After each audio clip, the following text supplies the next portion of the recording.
సతీష్ గారు, జనరల్గా మన దగ్గర చదువులు పెద్ద పెద్ద ఉద్యోగాలు రావాలంటే ఇంజనీరింగ్ చేయాలి, లేకపోతే డాక్టర్ చదవాలని చెప్తూ ఉంటారు.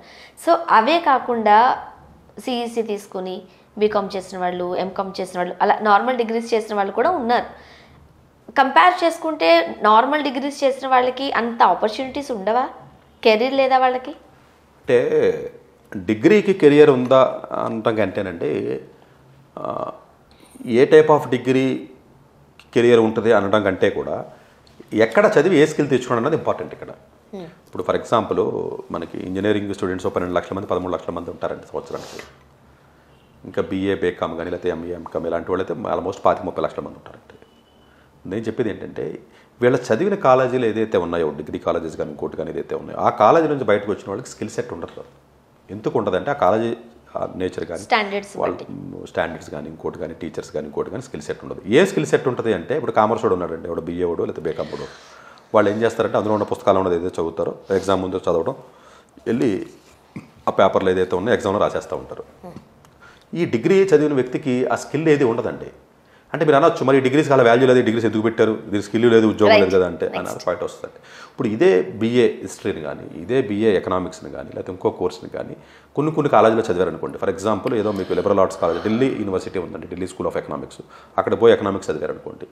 లేకపోతే అశోక యూనివర్సిటీ అని ఉందండి మీకు, ఒక ప్రైవేట్ యూనివర్సిటీ, అదే లిబరల్ ఆర్ట్స్ కాలేజ్ అంటారు, అక్కడ చదివారు. లేకపోతే ఇలా టాప్ కాలేజెస్ ఏవైతే మీకు సింబియోసిస్లోకి వెళ్ళి చదివారు, లేకపోతే Tata institute of social science ఉంది, అలాంటి కాలేజీల్లో ఇదే బీఏ కోర్స్ కానీ చదివారనుకోండి. వాళ్ళు ఏం చేస్తారంటే బీఏలో ఉన్న సిలబస్ అది కాదండి, వాళ్ళకి writing skills, presentation skills, debates, ఒక విషయాన్ని 10 రకాలుగా ఆలోచించడం, సోషల్ ఇష్యూస్ మీద అవగాహన కల్పించడం, ఎక్కువ ఎక్స్పోజర్ ఇండస్ట్రీకి ఉండడం, లేకపోతే ఒక ఎడిటోరియల్ ఒక ఆర్టికల్ రాసి అంత స్కిల్ వాళ్ళకి కలిగించడం, ఇలాంటి స్కిల్ సెట్ ఆ కరికులంలో ఉంటుంది. కాబట్టి వాళ్ళ అసెస్మెంట్ మెకానిజం వీక్లీ అసెస్మెంట్ ఉంటుందండి. ఇప్పుడు మీరు ఎక్కడో తెలంగాణలో అయితే డిగ్రీ జాయిన్ అయితే 6 నెలలకు ఒకసారి ఎగ్జామ్ పెడతారు, 4 నెలలకు ఎగ్జామ్ పెడతారు, ఆ పాత పేపర్ 4 చదువుతారు, వెళ్తారు. అంటే ఆ స్కిల్కి సంబంధించినటువంటి కోర్స్ మంచిదే, ఆ స్కిల్ నేర్పించట్లేదు ఇక్కడ. ఇప్పుడు ఇంజనీరింగ్ కూడా మీరు అనుకున్నట్టుగా చదివితే ఉద్యోగాలు ఏం రావు. ఇంజనీరింగ్లో కూడా మీరు చదివి 12 లక్షల మందిలో 2-3 లక్షల మందికి కొంచెం స్కిల్స్ ఉన్న మంచి కాలేజ్ చదివిన వాళ్ళు వస్తున్నారు తప్ప మిగిలిన కూడా వాళ్ళు కూడా మీకు క్యాబ్ డ్రైవర్ల కింద ఉన్నారు 3 మంది హైదరాబాద్లో. సో నేను అనేది ఏంటంటే ఇప్పుడు అమెరికా ఉంది, అక్కడికి వెళ్ళిన తర్వాత అక్కడ ఇంజనీరింగ్ అయినా లేదా ఇంకోటైనా అన్ని ఎక్కువగా ఎత్తుకు చూస్తారు అంటే అక్కడ ఏ చదివినా కూడా స్కిల్ వస్తుంది. ఇప్పుడు ఒక ఫర్ ఎగ్జాంపుల్ ఏదో ఒక ఫైనాన్స్ కదండి, పోనీ ఏదో హిస్టరీ లేకపోతే ఇంకో కోర్సు చదివినోడు కూడా ఉద్యోగం వస్తుంది. ఎందుకు వస్తుంది అంటే వాడిని హిస్టరీ ఉపయోగపడదు కంపెనీకి, కానీ ఆ కోర్సులో నేర్చుకున్న స్కిల్ ఉంటుంది చూసారా, వాడిని ఒక పేపర్ ఎడిటోరియల్ కింద తీసుకోవచ్చు, ఒక న్యూస్ ఛానల్లో ఒక రీడర్ కింద తీసుకోవచ్చు, మాట్లాడవచ్చు కదా. లేకపోతే ఒక ఎడిటోరియల్ రాయాలి, ఇంగ్లీష్ రావాలి, వాడికి స్కిల్ ఉందిగా తీసుకుంటాడు. అంటే ఆ స్కిల్ని చూసి ఉద్యోగం ఇస్తారు తప్ప డిగ్రీని చూసి ఇవ్వరండి ఉద్యోగం. సో అలాంటి స్కిల్ సెట్ ఇప్పుడు ఇక్కడ చదువుతున్న లక్షల మంది ఏదైతే కాలేజీలు ఉన్నాయి, డిగ్రీ కాలేజీలు ఏదైతే ఉన్నాయి మొత్తం మూసి పక్కన వేయాలి వీటిని. ఎందుకంటే ఇందులో ఎవడో స్కిల్ కూడా బయటకు రావట్లేదు. అందు గురించి అందరూ మాకు గ్రూప్ 2 ఉద్యోగం కావాలి సార్, గ్రూప్ 1 కావాలి, గ్రూప్ 3 తీయాలని చెప్పి ధర్నాలు చేస్తున్నారు కదండి ఉస్మాని యూనివర్సిటీలో. నోటిఫికేషన్ కావాలని ఇక్కడ గవర్నమెంట్, ఆంధ్రప్రదేశ్ గవర్నమెంట్, తెలంగాణ గవర్నమెంట్ని సరే నోటిఫికేషన్ ఇచ్చారు. ఇప్పుడే గ్రూప్ 2 మొన్న ఇచ్చారండి, ఇప్పుడే రీసెంట్గా 783 ఉద్యోగాలకు ఇచ్చారండి. 783 ఏ మూలకు సరిపోతాయి? బీఏ వాళ్ళు బీకామ్ వాళ్ళు 10 లక్షల మంది పైన రాస్తారు. అది 783 ఉద్యోగాల గురించి మీరు ఫైట్ చేసేది, దాని గురించే తెలంగాణ తెచ్చుకున్నది, దాని గురించే మీరు ఆంధ్రప్రదేశ్ గవర్నమెంట్తో ఇంకో గవర్నమెంట్తో స్టేట్ గవర్నమెంట్ ఎన్ని ఉద్యోగాలు ఇస్తుందండి? గ్రూప్ 2 పడిందండి 700, గ్రూప్ 1 400 పడతాయి. దీనికి ఒక నేషనల్ ఇష్యూ కింద లేకపోతే ఒక స్టేట్ ఇష్యూ కింద మాట్లాడుతున్నాం మనం, అది కాదండి. ఇప్పుడు ఆ కాలేజీలో ఉన్న ఉన్నటువంటిది మొత్తం అంతా ప్రైవేటైజేషన్, ఇండస్ట్రియలైజేషన్ మొత్తం అంతా మారిపోయిందండి. ఇప్పుడు ఆ కాలేజీల్లో స్కిల్ నేర్పించే విధంగా కాలేజీలని మీరు కరికులంని మార్చి అసెస్మెంట్ని టఫ్నెస్ చేసి ఆ మెకానిజం మీరు తీసుకురాకపోతే ఈ జనం అందరూ గవర్నమెంట్ వెనకాల పడతానే ఉంటారు ఉద్యోగాలు ఇవ్వండి. గవర్నమెంట్ ఉద్యోగాలు ఎంతమందికి ఇస్తారండి? మనం కూడా ఆలోచించాలి కదండి, ఇవ్వలేరు కదండి. సో డెఫినెట్గా కాలేజీ క్వాలిటీ కంటే కూడా అసెస్మెంట్ చాలా స్ట్రాంగ్గా ఉండాలండి, నిర్దాక్షిణ్యంగా ఫెయిల్ చేసేయాలండి. ప్లస్ అసెస్మెంట్ కూడా మీరు పాత పేపర్ 4 పేపర్లు చదివితే అందులో క్వశ్చన్లు ఇవ్వడాలో అట్లా కదండి. ఎవ్రీ వీక్ అసెస్మెంట్ ఉంటుందండి మీకు. ఆ మిగతా దేశాలకి మన దేశాలకు ఉన్న డిఫరెన్స్ అదే కదండి. ఎవ్రీ వీక్ 2-3 అసైన్మెంట్లు ఉంటాయి. ఈరోజు అసైన్మెంట్ రాస్తారా, రేపు మళ్ళీ అసైన్మెంట్ రాయాలి, అది ఓన్గా రాయాలి, ప్లగరిజం చెక్ ఉంటుంది. కంప్యూటర్లో మీరు కాపీ కొడితే కుదరదు. అంటే ఆ 3 ఏళ్లలో అలాంటి అట్మాస్ఫియర్లో మీరు చదివితే మీకు తెలియకుండా ఎంత స్కిల్ వస్తుందో చెప్పండి. అలాంటి స్కిల్ ఉన్న కాలేజీలు లేవు కాబట్టి డిగ్రీ వేస్ట్ అయ్యింది. డిగ్రీ మంచిదే, ఆ డిగ్రీ ఇచ్చి కాలేజీల్లో క్వాలిటీ లేకపోవడం వల్ల అది అన్ఫార్చునేట్గా ఎట్టుకోకుండా అయిపోయింది. జనరల్గా గవర్నమెంట్స్ ఆ దిశగా కనుక ఆ స్టూడెంట్స్కి ఇవ్వగలిగినట్లయితే, క్వాలిటీ ఆఫ్ ఎడ్యుకేషన్ అన్నట్లు ఇవ్వగలిగితే గవర్నమెంట్ ఉద్యోగాల కోసం ఎవరు పరిగెత్తరేమో. ఇస్తానని చెప్పి మీరు అసెస్మెంట్ పెట్టి అందరినీ ఫెయిల్ చేశారనుకోండి స్టార్టింగ్లోను, వీళ్ళందరూ ధర్నాలు చేసి మాకు ఓట్లు పోతాయని చెప్పేసి మళ్ళీ సర్లే రిలాక్సేషన్ ఇచ్చామని పాస్ అవ్వండి, కరోనా గురించి ఎలాగైతే పాస్ చేశారో అలా పాస్ చేస్తారండి. ఇప్పుడు గవర్నమెంట్కి బోత్ సైడ్స్ ఛాలెంజ్ అండి. ఇక్కడ చదువుకున్న వాళ్ళు, లిటరసీ రేట్ ఎక్కువ ఉండి బాగా ఫ్యూచర్ గురించి ఆలోచించగలిగిన వాళ్ళు, ఇంటలెక్చువల్గా ఉండి ఆలోచించిన వాళ్ళు 2-3% ఉన్నారు భారతదేశంలో. వాళ్ళకి ఎలాంటివి కావాలి? మిగతా పీపుల్కి నేను పాస్ అయిపోతూ ఊరుకోడాడు. ఇప్పుడు అన్ని పాస్ చేసి నాకు హిందీయో తెలుగో మార్కులు ఎందుకు తక్కువ వేసారని దెబ్బలాడి సూసైడ్ చేసుకోలేదా తెలంగాణలో మొన్న? రైట్ చేశారు కదా. మార్కులు ఎందుకు తక్కువ వేయాలని బలవంతంగా మార్కులు వేయకపోతే కుదరదని చెప్పి గవర్నమెంట్తో దెబ్బలాట్లేదా? దెబ్బలాట్లేదు చెప్పండి. ఇదే గవర్నమెంట్లో దెబ్బలాడారు కదండి. ఆంధ్రాలో జరిగింది, తెలంగాణలో జరిగినాయి కదా, చాలా జరిగినాయి కదా. అంటే మీరు అసెస్మెంట్ స్ట్రాంగ్ చేస్తేనేమో పీపుల్ ఒప్పుకోరు. మీరు ఎలా సడన్గా చేస్తారు? క్వాలిటీ ఆఫ్ ఫ్యాకల్టీ లేదు కదా అంటారు. సరే క్వాలిటీ ఆఫ్ ఫ్యాకల్టీని పెడితే అర్జా సరిగ్గా పనిచేయించడం రాదు. ఇదంతా ఒక సైకిల్ అండి, విషయ సైకిల్ ఇది. మీరు ఒకసారి ఎక్కడైనా బ్రేక్ చేద్దామని ట్రై చేస్తే ఆ బ్రేక్ చేసిన తర్వాత 2-3 ఏళ్ళు మీరు భరించాలి. అలా ఉంటేనే ఆ సిస్టమ్ని మీరు స్ట్రీమ్లైన్ చేయగలరు. ఓకే, నెక్స్ట్ ఇప్పుడు అందరూ కంప్యూటర్ సైన్స్ వెంబడి పరిగెడుతూ ఉన్నారు. దేశానికి కంప్యూటర్ సైన్స్ ఒక్కటి సరిపోతుందా? అంటే ఇప్పుడు జీతాలు ఎక్కువ ఉన్నాయి కాబట్టి జనం అందరూ అలా వెళ్తున్నారండి. ఇది అంటే ప్రతి ఫీల్డ్లోనూ టెక్నాలజీ ఉంటుందండి. ఒకప్పుడు లేదు. హిస్టరీలో కూడా టెక్నాలజీ వాడతారు. ఆర్కియాలజీ డిపార్ట్మెంట్లో కూడా వాటిలో కూడా టెక్నాలజీ వాడతారు. హిస్టరీలో వాడతారు. మెకానికల్ ఇంజనీరింగ్ కానీ, సివిల్ ఇంజనీరింగ్ కానీ, మెడికల్లో కానీ, లాలో కానీ అన్ని చోట్ల టెక్నాలజీ ఉంది. కంప్యూటర్ సైన్స్ అనేది ఒక కోర్స్ కాదు. అది అన్ని సెక్టార్స్లో ఉన్నటువంటి ఇండస్ట్రీస్ ఏవైతే ఉంటాయో వాళ్ళకు ఉన్న ప్రాబ్లమ్స్ సాల్వ్ చేయడానికి ఉన్న ఒక టెక్నాలజీ, అంతే తప్ప అదొక సపరేట్ ఇండస్ట్రీ కాదండి. ఒక సాఫ్ట్వేర్ ఇంజనీర్, ఒక కోడింగ్ నేర్చుకున్నటువంటి విద్యార్థి ఎవరైతే ఉంటారో ఏదైనా ఇండస్ట్రీకి పనిచేయగలరు. హెల్త్ ఇండస్ట్రీకి చేస్తాడు, బ్యాంక్ ఇండస్ట్రీకి చేస్తాడు, ఇంకోదానికి చేస్తారు, ఇంకోదానికి చేస్తారు. సో కంప్యూటర్ సైన్స్ నాలెడ్జ్ అనేది ఏదైతే ఉందో, టెక్నాలజికల్ నాలెడ్జ్ ఏదైతే ఉందో రాను అంతా టెక్నాలజీగా మారిపోతుంది. ఇప్పటికే మారిపోయింది. అసలు మీరు ఇమాజిన్ చేయలేరు. 15 ఏళ్ళ తర్వాత మొత్తం అంతా ఆర్టిఫిషియల్ ఇంటెలిజెన్స్ లేకపోతే డేటా సైన్స్ అని ఇవన్నీ వస్తున్నాయి. డెఫినెట్ టెక్నాలజీ అనేది డెఫినెట్గా నేర్చుకోవాలి. కానీ మిగతా కోర్సులో ఉపయోగం లేదా అంటే మిగతా ఆ టెక్నాలజీ ఎక్కడ వాడతాడు?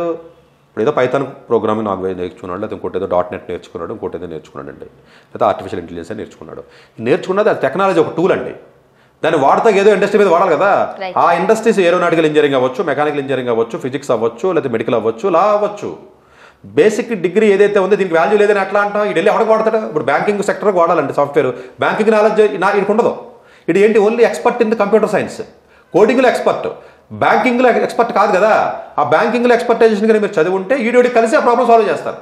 సో అందువల్ల ఈ బ్రాంచెస్ ఏవైతే ఉన్నాయో వాటికి వాల్యూ లేకపోవడం ఏం లేదండి. డెఫినెట్గా అన్నింటికి వాల్యూ ఉంది. కానీ నేర్చుకున్నప్పుడు వీళ్ళంతవరకు టెక్నాలజీని కూడా కలిపి నేర్చుకోవడానికి ట్రై చేసినట్లయితే డెఫినెట్గా కంపెనీస్ మిమ్మల్ని తీసుకుంటాయి. ఇప్పుడు మీరు మెడికల్ ఇండస్ట్రీలో మీకు నాలెడ్జ్ ఉంది, టెక్నాలజీ నాలెడ్జ్ ఉంది, మెడికల్ ఇండస్ట్రీ హెల్త్ సెక్టర్లో మిమ్మల్ని తీసుకుంటారు. జనరల్గా చాలా మందికి ఏం నేర్చుకోవాలి, ఏ కాంబినేషన్స్లో నేర్చుకోవాలో తెలియదు. సో ఎక్కడో ఒకటి నేర్చుకుంటారు, అక్కడే ఉండిపోతూ ఉంటారు. అందువల్ల వాళ్ళకి ఆపర్చునిటీస్ గ్రాప్ చేయలేకపోతున్నారు. మీరేం చెప్తారు స్టూడెంట్స్? కాదండి, డెఫినెట్గా మీరు టెక్నాలజీకి సంబంధించి ఏదైతే ఉందో మీకు ఉన్నటువంటి బ్యాక్గ్రౌండ్ బట్టి ఏదైనా మ్యాథమెటికల్గా స్ట్రాంగ్గా ఉన్నారు, లేకపోతే కొంచెం బేసిక్గా నేను ఏదో ఫిజిక్స్ చదివాను, మ్యాథ్స్ చదివాను, లేకపోతే ఇంకోటి ఏ ఇంజనీరింగ్ చదివినా కూడా డేటా సైన్స్ అని, ఆర్టిఫిషియల్ ఇంటెలిజెన్స్, మెషిన్ లెర్నింగ్లో ఏవైతే మనం చెప్తున్నాం, సైబర్ సెక్యూరిటీ కానివ్వండి, ఇంటర్నెట్ ఆఫ్ థింగ్స్ అని, ఇలా లేటెస్ట్గా ఏదైతే మీకు ఇప్పుడు ఉన్నటువంటి ఏదైతే కొత్తగా మీకు వస్తున్నాయో ఫీల్డ్స్, డెఫినెట్గా ఈ ఫీల్డ్స్లో బాగుంటుంది. కానీ ఆ ఫీల్డ్స్లో సడన్గా వెళ్ళి మీరు నేర్చుకోవాలంటే కష్టం అండి. ఎందుకంటే ఆ బేసిక్ బ్యాక్గ్రౌండ్ డిగ్రీ ఏదైతే ఉంటుందో వీలున్నంత వరకు నేను స్టూడెంట్స్కి సజెస్ట్ చేసేది ఏంటంటే క్వాంటిటేటివ్ డిగ్రీస్ చేయాలండి. క్వాంటిటేటివ్ డిగ్రీస్ అంటే మ్యాథమెటికల్గా ఉండాలండి ఆ కోర్స్ ఎప్పుడు. అలా ఉంటేనే టెక్నాలజీ బాగా అర్థమవుతుంది. మీరు వెళ్ళిపోయి నేను ఏదో సోషల్ స్టడీస్ లేదా హిస్టరీ, జాగ్రఫీ చదువుతానంటే తక్కువ చేయడం కాదు. కానీ అంటే అలా చదివిన విద్యార్థి logical thinking, mathematical thinking, quantitative skills లేకపోవడం వల్ల టెక్నాలజీని పట్టుకోలేడు. అప్పుడు క్లరికల్ క్యాడర్లోనే, చిన్న క్యాడర్లోనే పాపం లైఫ్ లాంగ్ అతను ఉద్యోగం చేయాల్సి వస్తుంది. ఇప్పుడు ఒక చార్టెడ్ అకౌంట్ చదివిన విద్యార్థి కూడా టెక్నాలజీ మీద అవగాహన ఉండాలి కదండి. ఒక లా చదివినోడు కూడా మీకు టెక్నాలజీ మీద అవగాహన అంటే నేనేమంటానంటే వీలున్నంత వరకు ఇప్పుడు ప్రపంచం మారిపోతుందండి. ఇప్పటికి 20 లక్షలు 15 లక్షల డిగ్రీ సీట్లు BA బీకాలు తీసేయాలి. మనం అంత క్వాలిటీ ఇవ్వలేకపోతున్నాం. అనవసరంగా పెట్టి ఇది చేయడం అండి. అంటే అలా అని చెప్పి అన్ని కంప్యూటర్ సైన్స్లో పెట్టమని కాదండి. నేను ఏంటంటే మీరు పెట్టి డిగ్రీ ఏదైతే ఉందో ఆ డిగ్రీలో వీలున్నంత వరకు టెక్నాలజీని మిక్స్ చేసి సిలబస్లు మార్చండి. 5 ఏళ్ల క్రితం ఉన్న సిలబస్ ఇంకా చదివితే ఎలాగ? ఇప్పుడు మీరే మనం ఏమి తక్కువ చేయడం కదండి. ఇప్పుడు ఏదో చదువుతారు, హిస్టరీయో లేదా ఆర్కియాలజీయో లేదా ఇంకోటి ఏదో చదువుతున్నారండి. అది ఒక్కటి చదివి బయటకు వస్తే మీకు ఉద్యోగం ఎవడిస్తాడు? అంటే ఎంప్లాయబిలిటీ కూడా చూసుకోవాలి కదండి. ఎంప్లాయ్మెంట్ లేదని మీరు జనాన్ని గవర్నమెంట్ తిడితే ఎలాగా? Unemployment is different, employability is different. Employability అనేది ఎప్పుడు వస్తుంది? మీకు స్కిల్ స్కిల్ బట్టే కదండి, ఎంప్లాయబిలిటీ అంటే కదా స్కిల్లే కదండి. ఆ స్కిల్ సరిపడా కోర్సులోకి మీరు వెళ్ళాలి అనుకుంటే మ్యాథమెటికల్గా క్వాంటిటేటివ్గా సబ్జెక్ట్స్ వదలొద్దు. అందుగురించి పిల్లలందరికీ చెప్తా, మ్యాథమెటిక్స్ అంటే భయం ఉంది కదా అని వదిలేద్దండి. మ్యాథమెటిక్స్ వదిలేసాడు అంటే వాడు రేపు టెక్నాలజికల్ ఫీల్డ్కి, కాంపిటీషన్కి, ఫైనాన్స్కి వెళ్ళినా, బీబీఏకి వెళ్ళినా, ఎంబీఏకి వెళ్ళినా, దేనికి వెళ్ళినా కూడా వీడు సూట్ అవ్వడం, ఇబ్బంది పడతాడండి పాపం అక్కడ. మార్కెటింగ్ కూడా వాల్యూ, ఇప్పుడు మార్కెటింగ్ అవన్నీ ఒకప్పుడు ఉండేయండి, ఇప్పుడు ఏం లేవు. మొత్తం అంతా దాని షేప్స్ మారిపోయినాయి. ఇప్పుడు అంతా కూడా మొత్తం మారిపోయిందండి. ఇప్పుడు ఎందుకంటే ఇప్పుడు మనమే టెక్నాలజీ వైపు వెళ్తున్నాం కదండి. ఇప్పుడు ఈ రోజున ప్రపంచంలో ఉన్న టాప్ 5 కంపెనీలు మీరు తీసుకుంటే ఒకప్పుడు లేవండి. ఈ రోజు అమెజాన్, ఫేస్బుక్, గూగుల్ ఇలాంటి కంపెనీస్ అన్ని మీకు ఎందుకు ఉన్నాయి? ఒకప్పుడు మీకు ఏంటి, లేకపోతే జిఎం, జనరల్ మోటార్స్ అని ఇలా ప్రొడక్షన్ యూనిట్స్ లేదా ఇంకోటి ఉండి ఒకటి. రెండో పాయింట్ ఏంటంటే గవర్నమెంట్స్ కానీ ఇంకోటి చేయవలసిన పరిస్థితి ఏంటంటే ఓన్లీ సాఫ్ట్వేర్ ఇండస్ట్రీ వల్ల కంట్రీ ఎకానమీ గ్రో అవ్వదు. ఒక్క సాఫ్ట్వేర్ ఇంజనీర్స్ ఎంతమంది ఉంటారండి? తక్కువ మంది ఉంటారండి. ఎన్ని లక్షలు ఉంటారండి? సంవత్సరానికి 2 లక్షలు, 3 లక్షలు, 4 లక్షల కంటే ఎక్కువ ఉంటారండి. ఒక కంట్రీ ఎకానమీ డెవలప్ అవ్వాలంటే ఇప్పుడు వియత్నాం కంట్రీ కానీ, చైనా కానీ, ఇప్పుడు చైనా గురించి ఈ రోజున అంత గొప్పగా మనం చెప్పుకుంటామంటే వాళ్ళ మ్యానుఫ్యాక్చరింగ్ ఇండస్ట్రీ ఉందండి. వాళ్ళు ప్రతి ఒడికి పనిస్తారండి. పెద్ద ఇండస్ట్రీస్ ఉంటాయి, మీరు చూస్తే వాళ్ళని పని చేస్తారండి. మామూలుగా వర్క్ షాప్స్ కానీ, ప్రొడక్షన్ యూనిట్స్ కానీ, మ్యానుఫ్యాక్చరింగ్ ఇండస్ట్రీస్ ఉంటాయి కదండి, వాళ్ళు వర్క్ చేస్తారు. అలాంటి వర్క్ చేసి ఇండస్ట్రీస్ పెంచాలి. ఒక ఐటీ ఫీల్డ్ పెట్టుకుని దేశం పైకి వెళ్ళాలంటే వెళ్దండి. అలా చేయాలంటే మన ఏదో పెద్ద లేబర్ వర్క్ కింద, అదే చిన్న తరుణం కింద చూస్తూ కాదండి. అలా అవుతుందండి. ఇప్పుడు ప్రొడక్ట్ చేయాలంటే ఎన్నో వేల మంది కలిస్తేనే కదా ప్రొడక్ట్ అవుతుంది. టెక్నాలజీతో ప్రొడక్ట్ అవుతుందా? కంప్యూటర్ సైన్స్ అయితే వాటర్ బాటిల్ తయారు చేస్తారా? అయితే చొక్కా తయారు చేయాలంటే కంప్యూటర్ సైన్స్ తయారు చేయగలంటే ఏంటి? కాదు కదండి. చొక్కా తయారు చేయాలంటే ఒక టెక్స్టైల్ ఇండస్ట్రీయో లేదా ఒక మిషనరీయో ఉండాలి కదా. అంటే ఇండస్ట్రీస్ మీకు ఎప్పుడైతే మీకు వచ్చినాయో వీళ్ళకి ట్రైన్ చేసి డిగ్రీ బిఏనో, బేకామో లేదా ఎక్సో, వైయో, జటో డిగ్రీస్ ట్రైన్ చేసి వాళ్ళ ఇండస్ట్రీస్లోకి తీసుకున్నట్లయితే వాళ్ళకి ఒక డిగ్నిఫైడ్ శాలరీ ఇచ్చినట్లయితే చైనా లాంటి దేశం మీరు 30 సంవత్సరాల క్రితం ఎలా ఉంది, ఇప్పుడు ఎలా ఉంది? అవన్నీ ఎలా డెవలప్ అయినాయి? అవన్నీ ఇండస్ట్రీస్ వల్ల, మ్యానుఫ్యాక్చరింగ్ ఇండస్ట్రీస్ వల్ల డెవలప్ అయింది తప్ప ఐటీ సెక్టర్ వల్ల ఈ కంట్రీస్ డెవలప్ అవ్వలేదు. అదొక అమెరికా మాత్రమే ఐటీ సెక్టర్ వల్ల డెవలప్ అయిందని మనం చెప్తున్నాం మనం.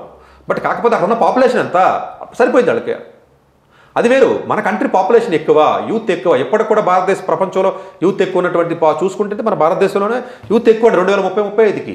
ఎంతమందికి మీరు పని కల్పించాలి, కంట్రీ ఎకానమీ అవ్వాలి అంటే మ్యానుఫ్యాక్చరింగ్ ఇండస్ట్రీస్ రావాల్సిందే.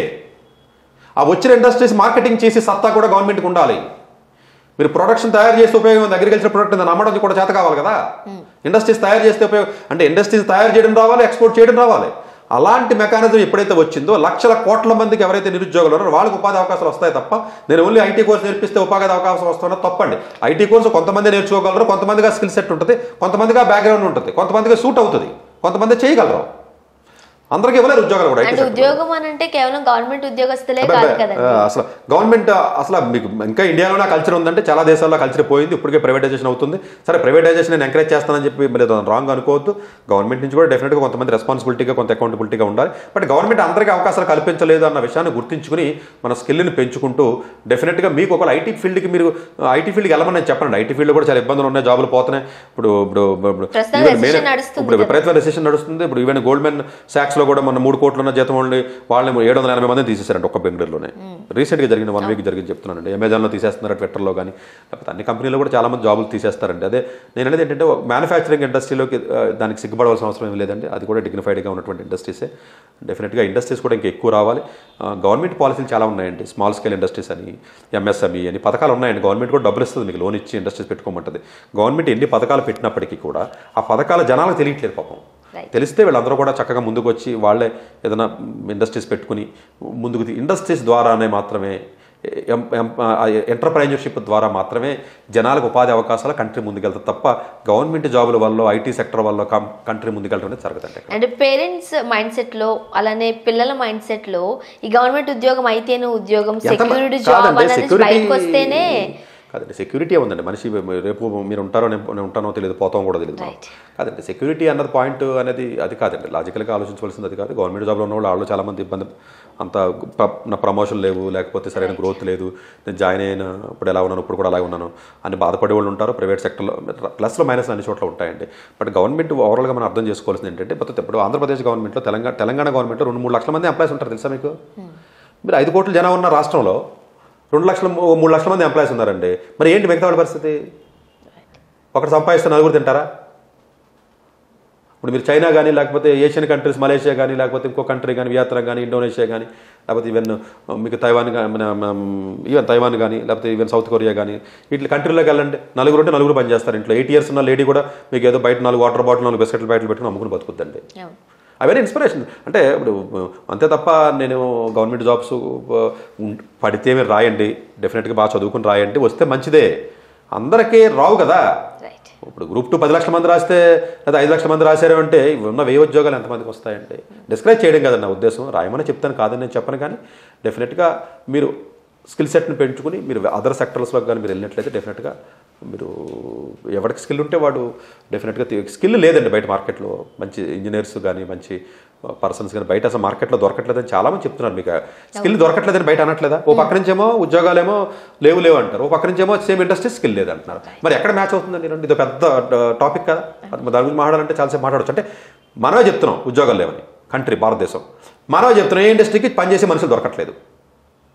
ఇప్పుడు మీడియాలో జర్నలిజంలోనే సరిగ్గా మాకు మనిషి టెక్నీషియన్ దొరకట్లేదండి, లేకపోతే డిజిటల్ దాంట్లో అన్ని దొరకట్లేదు అని మీరే చెప్తున్నారు. జాబులు లేవని మీరే చెప్తున్నారు.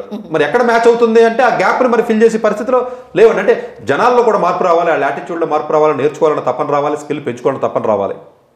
అలా వస్తేనే ఇండస్ట్రీస్ తీసుకుంటాయి. థ్యాంక్ యూ సో మచ్ అండి సతీష్ గారు.